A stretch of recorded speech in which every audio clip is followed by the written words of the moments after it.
Today, in this video, we are going to discuss about arsenic poisoning. ठीक है, तो arsenic metalloid forms कौन कौन सी है? एलिमेंटल फॉर्म होती है, ये ज्यादातर नॉन टॉक्सिक रहेगी क्योंकि नॉट एब्जॉर्बेबल, यानी एब्जॉर्ब भी नहीं होगी। ठीक है ना। ज्यादातर मेटेलिक आर्सेनिक ब्लैक कलर का होता है, या थोड़ा बहुत याद रख लेना इसके बारे में। ऑर्गेनिक फॉर्म भी नॉन टॉक्सिक होगी, जिसमें आर्सिनोकोलिन और आर्सिनोवीटेन। इनऑर्गेनिक टॉक्सिक होती है, उसमें कौन कौन से सॉल्ट इनऑर्गेनिक सॉल्ट टॉक्सिक होते हैं वो देखते हैं। आर्सेनिक ट्राई ऑक्साइड या आर्सीनियस ऑक्साइड, इसे हम लोग जानते हैं इनहेरिटेंस पाउडर के नाम से। संख्या, सोमलखर, व्हाइट आर्सेनिक या आर्सेनिक। ठीक है, तो हिंदी में अगर कोई पूछ ले तो ये इनहेरिटेंस पाउडर जरूर याद रखना, इससे क्वेश्चन आ सकता। सबसे ज्यादा टॉक्सिक फॉर्म ऑफ आर्सेनिक भी यही है। वैसे आर्सेनिक गैस की फॉर्म में भी टॉक्सिक है, और ये अगर हम बात करें तो मोस्ट टॉक्सिक सॉल्ट कह सकते हैं, आर्सेनिक सॉल्ट। हालांकि दोनों में थोड़ा वो है। मोस्ट टॉक्सिक फॉर्म अगर हम बात करें तो वो गैसियस फॉर्म होगी, ये नहीं होगी। बट ठीक है, कहीं कहीं ये लिखा है, कहीं कहीं ये लिखा है, लेकिन हम याद करते हैं मोस्ट टॉक्सिक आर्सेनिक सॉल्ट के फॉर्म। यूज कुछ कुछ यूजेस याद रख लो, सारे जरूरत नहीं है। एक तो फ्रूट स्प्रेज में, वीड किलर्स में, इंसेक्टिसाइड्स में, फ्लाई पेपर्स याद रह जाए तो वॉल पेपर्स। ठीक है ना। कैलिको पेंटिंग्स है, और मॉडरेंट इन डाइंग। कुछ कुछ याद रख लेना बस। फिर आता कॉपर आर्सेनाइट, इसे हम लोग जानते हैं शील्स ग्रीन के नाम से, या फिर कॉपर एसिटो आर्सेनाइट। ठीक है, जैसे पेरिस ग्रीन और एमेराल्ड ग्रीन के नाम से भी जानते हैं। यूजेस क्या है? कलरिंग एजेंट के तौर पे यूज होता है। फिर आता है पेरिस ग्रीन, कॉपर एसिटो आर्सेनाइट ही है, पेंटिंग में यूज होता है। यही है। एक ही चीज दो बार लिखते, लेकिन चलो ठीक है, इसमें एमेराल्ड ग्रीन भी लिख रखा है। सोडियम और पोटेशियम आर्सेनेट भी होते हैं, आर्सेनिक सल्फाइड होता है, येलो और पीमेंट या हार्टल, या फिर आर्सेनिक ट्राइसल्फाइड भी कह सकते हैं। इसे हम लोग जैसे देखते हैं, या फिर रेड रियालगर या आर्सेनिक डाइसल्फाइड। ठीक है, तो डाइसल्फाइड और ट्राइसल्फाइड दो के तौर में याद रख लो, दो ही सल्फाइड हो गई। ये येलो होती है, येलो हार्टल येलो और पीमेंट, और ये जो रेड वाली होती है रेड रियालगर, जो कि डाइसल्फाइड है। ठीक है ना। यूजेस का तो कलरिंग पिगमेंट है ना, डेपिलेटरी, पता नहीं, ऐसे यूजेस कोई पूछता नहीं। कलरिंग पिगमेंट या वही कलरिंग एजेंट या फिर मॉडरेंट इन डाइंग, ऐसे दो तीन याद रख लेना बस। अब हम आते हैं गैस फॉर्म में, गैसियस फॉर्म में, है ना। आर्सेनियूरेटेड हाइड्रोजन या आर्सीन गैस, बेसिकली आर्सीन गैस नाम से जाना जाता, या फिर आर्सेनियूरेटेड हाइड्रोजन। सबसे ज्यादा टॉक्सिक फॉर्म यही है। देखो, यही बात मैं कह रहा था कि कुछ जगह ये लिखा हुआ है, ये ज्यादा टॉक्सिक हुई क्योंकि ये लंग्स पर अफेक्ट करेगी सीधा। तो कैसे कलरलेस गैस है, गार्लिक लाइक ओडोर आती है, कैसी लहसुन। ठीक है। नेचुरल सोर्सेज ऑफ आर्सेनिक क्या क्या है? सॉइल, पानी, मिट्टी, सब जगह आर्सेनिक है। सी फिश, हाँ पानी में है तो सी फिश, प्रॉन्स, मुसेल्स। अगर कहीं कहीं आर्सेनिक कंटेंट बहुत बढ़ गया मिट्टी का और सबसॉइल वाटर यानी ग्राउंड वाटर का भी, तो एंडेमिक टॉक्सिसिटी हो जाएगी ना आर्सेनिक की। तो फ्रॉम शैलो ट्यूब वेल्स, मतलब कहीं कुएं में से लोग और शैलो ट्यूब वेल से पानी निकालते हैं, और वहां आर्सेनिक कंटेंट मिट्टी में ज्यादा है, सबसॉइल वाटर में भी ज्यादा है, तो वहां एंडेमिक टॉक्सिसिटी ऑफ आर्सेनिक हो जाएगी, और हल्के हल्के लोगों को क्रोनिक आर्सेनिक पॉइजनिंग हो जाएगी पानी पीते पीते, है ना। बाकी टोबैको स्मोक ज्यादातर सिगार में भी आर्सेनिक मिलता है। एक्शन कैसे काम करता है, ये कैसे पॉइजनिंग होती है?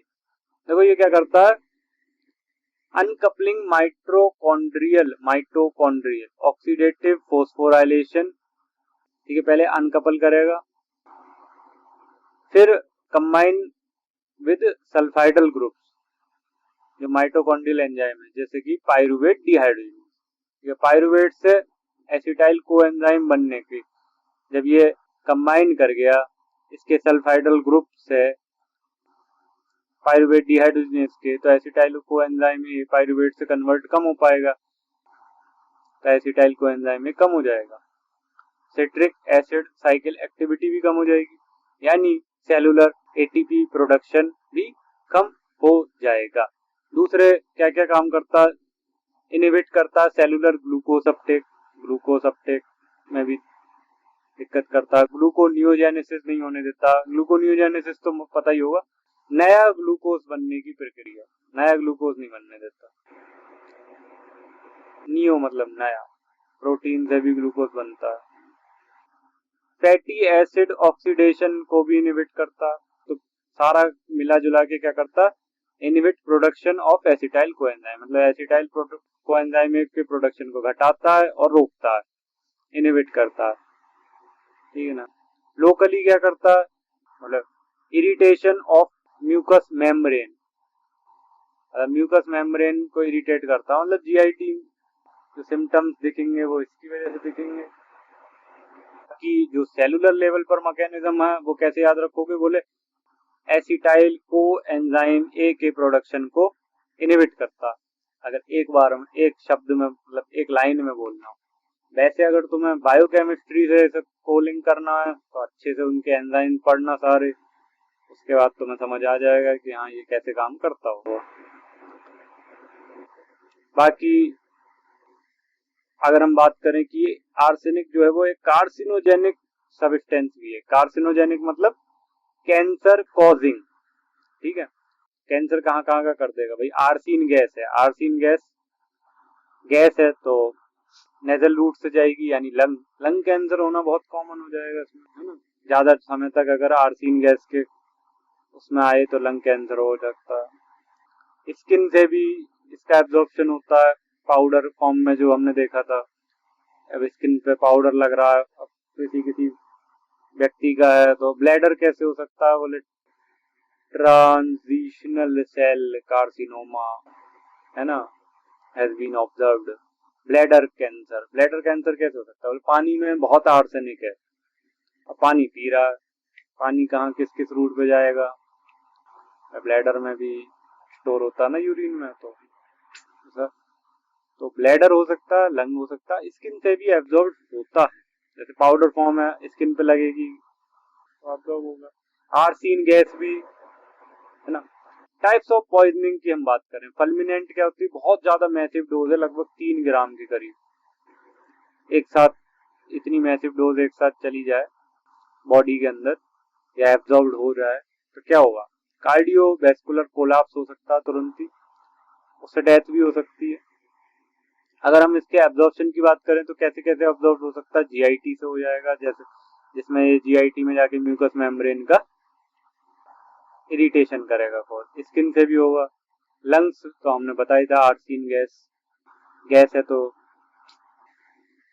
लॉन्ग टर्म में लंग कैंसर हो सकता है, वो भी पता हो। अब आते हैं एक्यूट पॉइजनिंग क्या होती है, कि लार्ज डोज ऑफ आर्सेनिक ली व्यक्ति ने, किसी ने, लेकिन सिम्टम्स आए तुम्हारे स्टार्ट हो गए आफ्टर इंजेक्शन, मतलब लेने आर्सेनिक बॉडी में इंजेक्ट होने के 10 मिनट से लेकर 1 घंटे के अंदर अंदर सिम्टम्स आने शुरू हो गए। ठीक है, डोज अच्छी खासी ली और तुम्हारे सिम्टम जो है वो 10 मिनट से लेकर 1 घंटे के बीच में आ ही जाएंगे। तो आर्सेनिक अगर खाने के साथ कोई व्यक्ति ले रहा तो थोड़े सिम्टम डिले आ सकते हैं। ये तो तुम्हारी एक्यूट पॉइजनिंग हो गई। क्रोनिक आर्सेनिक पॉइजनिंग की अगर मैं बात करूं तो इसे आर्सेनिकोसिस के नाम से भी जाना जाता है और आर्सेनिज्म के नाम से भी जाना जाता है, मतलब इसके दूसरे हमें क्वेश्चन इससे भी आया हुआ है। इसका मतलब क्या है कि स्मॉल डोज, छोटी छोटी डोज, लेकिन बहुत लंबे समय तक, मतलब 10 साल तक तुम ऐसा पानी पीते रहे जिसमें आर्सेनिक था अच्छी खासी मात्रा में। तो बोले कैसे हो सकता है? देखो, एक व्यक्ति जो काम करता है आर्सेनिक के साथ, एक्सीडेंटली उसके शरीर में जाता रहेगा ना, इंजेक्शन होता रहेगा थोड़ा थोड़ा, वो काम तो छोड़ नहीं सकता। तो फिर आता है फूड और ड्रिंक। हाँ भाई, खाने में, पानी में, जैसे बताया था एंडेमिक ट्रेसेस ऑफ आर्सेनिक, छोटा छोटा आर्सेनिक पानी में है, पानी तो पियोगे ही। कुआं किसका, बैल किसका, है ना, कुआं किसका? वे बताया था ना कि कुएं से पानी पी रहा है जो ज्यादा शैलो कुआं है, ज्यादा गहरा कुआं नहीं खोदा हुआ। ट्रेसेस ऑफ आर्सेनिक जाता है। एंड देन ये भी हो सकता है कि मान लो एक व्यक्ति को एक्यूट पॉइजनिंग हुई, फिर उसकी रिकवरी हो गई, एंड देन फिर उसे दोबारा एक्यूट पॉइजनिंग हुई, एंड कई बार हुई, अब रिकवरी हो गई, लेकिन फिर वो बाद में कन्वर्ट हो गई क्रोनिक आर्सेनिक पॉइजनिंग। अगर मैं बात करूं फैटल डोज की, तो 100 से 200 मिलीग्राम फैटल डोज मानी जाती है आर्सेनिक की। बाकी अगले वीडियो में हम इसके सिम्टम्स जानेंगे। Thank you.